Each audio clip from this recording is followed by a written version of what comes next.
نحمده ونصلي على رسوله الكريم اما بعد فاعوذ باللہ من الشیطان الرجیم بسم اللہ الرحمن الرحیم۔ قربانی سے متعلق ضروری مسائل چل رہے ہیں۔ آج کا مسئلہ نمبر 7 یہ ہے، حاملہ جانور کی قربانی درست ہے یا نہیں؟ تو اس مسئلے کو خوب سمجھ لیجئے۔ حاملہ جانور کی قربانی بالکل درست ہے، البتہ جو جانور بچہ دینے کے قریب ہو اس کو ذبح کرنا مکروہ ہے۔ ہمارے معاشرے میں یہ بات سمجھی جاتی ہے، کوئی شخص جانور لے کے آیا، اس نے ذبح کیا تو پتہ چلا اس کے پیٹ میں بچہ تھا یا وہ حاملہ تھا، تو سمجھتے ہیں کہ یہ قربانی ضائع ہو گئی اور حرام سمجھتے ہیں۔ یہ بات بالکل درست نہیں۔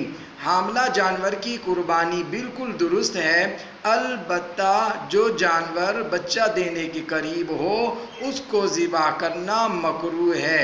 وآخر دعوانا ان الحمد للہ رب العالمین۔